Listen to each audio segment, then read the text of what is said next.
Buenas tardes a todos otra vez. Como sabéis, ahora vamos a pasar a la discusión de un caso clínico sobre hepatocarcinoma. Conocéis a nuestros ponentes, el doctor Gonzalo Sampisochín, del Toronto General Hospital, la doctora Elena Martil, del Hospital La Princesa de Madrid, y el doctor Roberto Hernández Alejandro, de Rochester, Nueva York.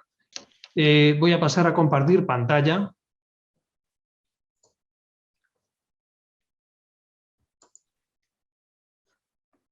Y se trata de un caso, un paciente tratado en un hospital aquí en España. Es un varón de 65 años, sus antecedentes personales es una hipertensión arterial, buen estado general, y con una hepatopatía crónica relacionada con porfiria hepatocutánea, una cirrosis virus C también, genotipo 3, fue tratado con respuesta viral sostenida y en una ecografía de control se observa una lesión ocupante espacio sólida con una alfa-fetoproteína normal y un recuento plaquetario de unas 200.000 plaquetas. No tiene datos de hipertensión portal en la gastroscopia y pues añado un vídeo. El vídeo no tenemos fases portales y arteriales apropiadas, pero sí habréis podido comprobar que existe una lesión en el lóbulo hepático derecho de naturaleza sólida en segmento 8, compatible con un hepatocarcinoma. Vemos aquí unas imágenes de fase venosa y se ve esa zona hipodensa con lavado. Se considera que esta lesión es compatible con hepatocarcinoma y pues se decide o se discute en comité acerca de una posible resección o ablación de esta lesión. Este sería el primer punto de posible discusión. Finalmente se opta por una resección en junio de 2017 y los hallazgos, pues con la ecografía intraoperatoria corroboran una lesión en el segmento 8 de unos 2 centímetros. Se realiza una resección no anatómica, una resección preservadora de parénquima y el paciente, esto se realiza por la laparoscopia, se da de alta el segundo día posoperatorio. Al análisis anatomopatológico se confirma un hepatocarcinoma de 15 milímetros, desdiferenciado, grado 3, encapsulado con cápsula no íntegra, pero dentro del margen de resección libre de tumor no está afecto por esta ruptura capsular, es intraparenquimatosa. Existe también un nódulo satélite de 5 milímetros, no hay necrosis, hay invasión microvascular y el margen quirúrgico libre. Por lo tanto, pues, se trata de una lesión pues, de alto riesgo para recidiva. De nuevo pasamos a la discusión, que sería, ¿seguimos este paciente o pensamos en un ab initio? Pensamos en listarlo para trasplante. El paciente finalmente no se lista inmediatamente, porque la política del centro dicta que se esperen 8 meses, porque es un centro que tiene un tiempo de lista de espera sumamente corto, de un mes. Entonces el paciente se mantiene en lista 8 meses para comprobar comportamiento biológico y se lista e inmediatamente, como era previsto, se trasplanta en menos de un mes. Es una cirugía pues, típica para un hígado no cirrótico, relativamente corta, no pérdida hemática, recibe la inmunosupresión basada en 3 fármacos y la anatomía patológica diagnostica una cirrosis macronodular sin tumor residual. Es dado de alta días después del trasplante y 3 años y 8 meses después de la realización de este trasplante se encuentra libre de enfermedad. Este es nuestro caso para discusión.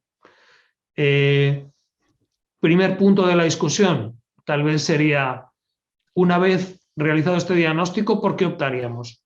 ¿Optaríamos por una resección? ¿Optaríamos por una ablación? Si queréis, empezamos por el orden que tuvimos en el webinar, que fue primero Gonzalo, luego Elena y después Roberto. Gracias, Manolo. Sin duda un buen caso para discutir. Vamos a ver, este paciente tiene ¿no? Es una hepatitis C tratada, es decir, que esto por las imágenes parece claramente que es un hepatoma, lo sabemos por anatomía, pero digamos que yéndonos un punto para atrás. Nosotros realmente en un hepatoma menor de 2 centímetros solitario, nosotros hubiéramos hecho una ablación y digamos que la discusión entre resección y ablación, bueno, yo creo que hay bastantes estudios, algunos estudios randomizados, controlados, aleatorizados, ambos son asiáticos, Hay un estudio japonés que se está realizando en el momento y aquellos tumores menores de 2 centímetros parece que la supervivencia y la supervivencia libre de enfermedad son similares con ablación y resección. Yo creo que resecarlo, por supuesto que si uno planea hacer un ab initio, entonces sí que quizás el beneficio de la resección es justamente lo que pasó en este paciente, que se vieron los factores de riesgo y para incluirlo en un programa de trasplante. Nosotros aquí en Toronto lo hubiéramos hecho una ablación y lo hubiéramos seguido cada 3 meses, porque en este sentido un tumor menor de 2 centímetros consideramos que la ablación puede ser curativa. Bueno, gracias, Manolo. Yo creo que es un caso muy interesante, como ha dicho Gonzalo. Bueno, si seguimos las guías, nosotros nos basamos en las guías, ¿no? Este es un paciente que tiene bajo riesgo quirúrgico, ¿no? Que sería en principio subsidiario de trasplante, ¿no? Es un potencial candidato a trasplante. Si seguimos las guías, según las guías de Barcelona, este paciente es un tumor very early, aunque tenía 2 centímetros, ¿no? Aproximadamente, lo que a todo el mundo le apetecería probablemente es hacer la ablación, pero si seguimos las guías es un potencial para trasplante y la indicación probablemente sería la resección. Es una resección limitada, que aunque, bueno, pues como vemos después, si hacemos una ablación no tenemos datos anatomopatológicos que nos digan, vamos, que incluso, vamos, desde ablación a hacer un trasplante, pues no tendríamos datos anatomopatológicos, ¿no? O sea, siguiendo guías podría ser un potencial para resección más que para ablación, fundamentalmente para tener datos de si este paciente va a tener una evolución posoperatoria mala, aunque luego, bueno, no posoperatoria, sino a largo plazo, ¿no? Por lo que pasó en este caso, ¿no? Datos de aumento de recurrencia como pueden ser la satelitosis o la invasión microvascular. Entonces, bueno, pues una opción válida como se hizo aquí sería la resección. Y por la paroscopia, luego también habría que ver aquí un poco lo de la resección anatómica versus no anatómica, ¿no? Aquí se dice que es no anatómica, parece ser que la resección anatómica tiene mejores resultados que una resección anatómica porque se quita el lecho, todo el lecho portal, ¿no? Donde pueden quedar micrometástasis, pero bueno, también los estudios con la paroscopia pues están viendo que probablemente los resultados sean similares, pero bueno, también podríamos valorar si sería conveniente hacer una resección anatómica en estos casos, ¿no? Roberto, por favor. Gracias, Manolo. Un caso muy ilustrativo y una buena discusión sobre este tema.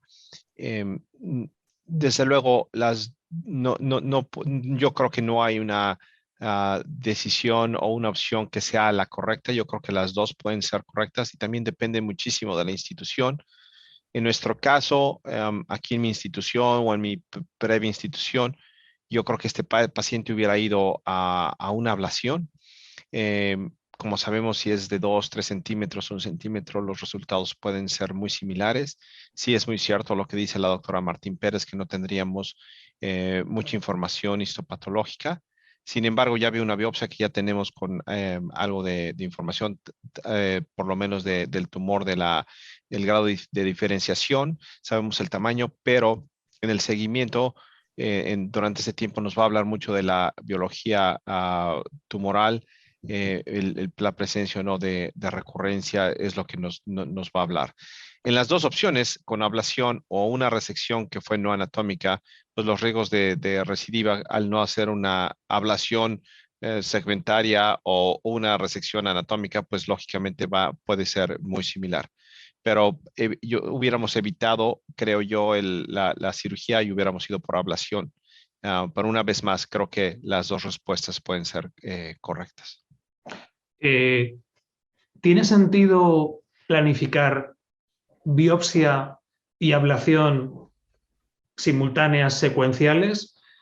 Esta pregunta es un poco malintencionada y va en el sentido de que esto es un grado 3, que según los criterios de Toronto, siendo muy, muy estrictos, está fuera de indicación de trasplante. No sé si es un poco pregunta envenenada, Gonzalo, ¿qué te parece? Yo creo que sí, que la respuesta a tu pregunta es que sí que es una pregunta envenenada y la respuesta a la pregunta que hacías es sí, es decir, la realidad es que los críteres de Toronto también tienen ese factor, ¿no? Es decir, la biopsia solo la hacemos en aquellos pacientes que están por encima de 1000A, ¿no? Y en aquellos pacientes que no cumplen los criterios para donante cadavérico y están... Entonces solo lo hacemos en tumores grandes, es decir, no hubiéramos hecho una biopsia, pero yo iba a comentar lo mismo, es decir, yo me hubiera preocupado de que este es un tumor pobremente diferenciado y más razón para quizás tratarlo con ablación y ver un poco la evolución, ¿no? Y ver un poco el tiempo en el sentido de ver la biología tumoral. El tema de biopsiar o no, yo creo que en el futuro se van a biopsiar más tumores, ya no para encontrar el grado de diferenciación, sino porque yo creo y espero que haya mejores biomarcadores y a lo mejor haya determinados análisis genómicos que podamos hacer en esas biopsias que nos ayuden a decidir. Pero hoy en día no lo hubiéramos biopsiado. No sé, Elena, vosotros si tenéis un poco protocolizado esto, en algunos casos yo creo que sí que es muy útil el realizar biopsia y después, aunque no la tengas inmediatamente, vamos, después quiero decir inmediatamente en el mismo procedimiento de la radiofrecuencia. Sí, nosotros no lo tenemos, o sea, muchas veces lo discutimos en el comité multidisciplinar, Sí. no lo tenemos establecido como tal, porque, bueno, pero yo creo que muchas veces esto, o sea, esto es lo que nos trae la duda de que muchas veces, bueno, pues por lo menos por estar más pendientes, ¿no? O sea, porque parece que un tumor de 15 milímetros al que le hacemos ablación, es verdad que lo seguimos, ¿no? Igual que probablemente hubiéramos hecho resección. Pero bueno, en este caso, ¿no? Pues hay algunos casos en los que tienen satelitosis, en los que tienen a lo mejor más recidiva y nos haría a lo mejor estar muy pendientes de esto, ¿no? Este es el tumor que te apetece hacer ablación porque no haces nada, pero realmente una laparoscopia de un tumor que es fácil de resecar, pues también, bueno, este paciente se marchó al segundo día, ¿no? O sea que puede ser. Nosotros no tenemos protocolizado la biopsia, Sí. solamente cuando tenemos dudas, pero la biopsia no es de inicio, no la hacemos normalmente, Muy pero es bien. una buena opción. Y Roberto, en el Memorial Strong, ¿hacéis biopsia dependiendo del caso? ¿En qué casos? Este paciente claramente pues es un paciente cirrótico, el antecedente de la hepatitis C, aunque respondió al tratamiento, en el cual tiene un LIRAT-5 que sería claramente altamente sugestivo de un carcinoma hepatocelular. No haríamos biopsia. Si tuviéramos duda en un paciente que vamos a hacer biopsia, en un paciente que tuviera un LIRAS 4 o 3, y bueno, pues probablemente haríamos una biopsia en estos pacientes que tienen algo de seguimiento, pero no en una situación en la cual es muy claro radiológicamente y clínicamente el diagnóstico. Ahora, si vamos a hacer una ablación y la aguja ya está ahí puesta para poder ablación en microondas, pues si nuestros hepatólogos o alguien más del equipo quiere una biopsia, pues se podría hacer desde luego, pero quizá por efectos académicos o por efectos de research, en donde muchas veces guardamos parte del tumor para futuro research. Muy bien. Luego quería hacer una observación. Yo creo que es muy juicioso el hecho de si se decide un ab initio mantener unos meses de espera, sobre todo si uno tiene la flexibilidad de una lista de espera corta, o probablemente, como sea el caso en Canadá o en Estados Unidos, la disponibilidad de un donante vivo. No sé qué pensaréis de esto. Sí, yo totalmente. Es decir, yo creo que el tema de las listas de espera cortas en España es un poco lo mismo que el donante vivo, y esto se vio en un estudio de un grupo americano que se llamaba A2All, que era un grupo multicéntrico de donante vivo, y de hecho el primer estudio que se hizo comparando donante cadavérico con donante vivo en hepatocarcinoma es un estudio de Laura Kolick. De hecho demostró que los pacientes con donante vivo iban peor, sobre todo cuando se miraba por intención de tratamiento, y la razón de ser esto es porque en muchos centros en Estados Unidos exactamente pasaba esto. El enfermo entraba por la puerta, le hacían una ecografía, veían un hepatoma, se hacía un workup de un donante vivo y se trasplantaban en un mes. Y no daba tiempo a ver esa biología tumoral.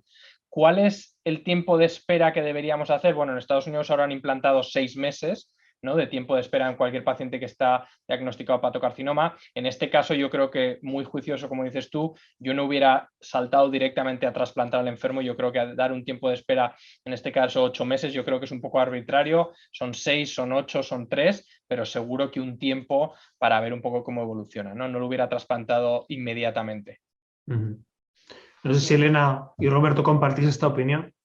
Sí, yo sí, completamente de acuerdo. Vamos, que además en este paciente, bueno, pues pasó un tiempo, no había nada, no había tumor ahí. Es verdad que este paciente prácticamente se le ha curado porque la cirrosis, tiene una cirrosis macronodular, no había datos de hepatocarcinoma, pero yo creo que sí que es importante. Vamos, de hecho, lo que comentamos, que hay en muchos centros que no se sigue, no se pone en lista de espera al paciente, sino que se hace un seguimiento cercano por si esos datos dan más, ¿no?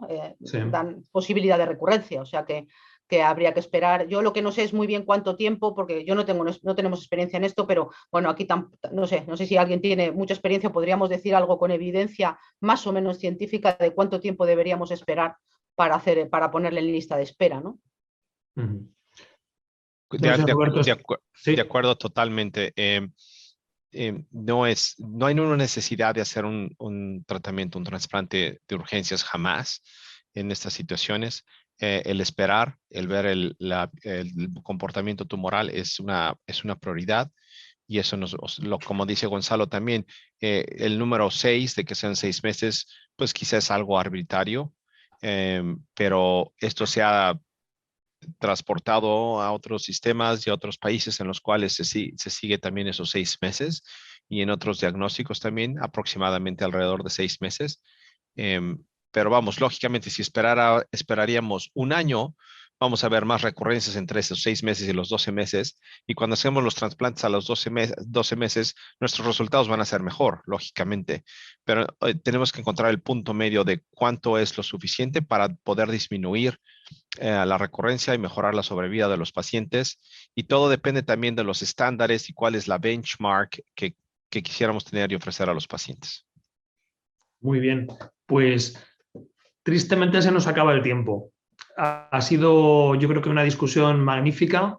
Daros las gracias otra vez en nombre de la sección y en nombre de la EC por vuestra generosidad, compartiendo con nosotros vuestro tiempo y vuestros conocimientos. Y pues bueno, os esperamos para próximas ediciones con diferentes temas. Y de nuevo, gracias y hasta muy pronto.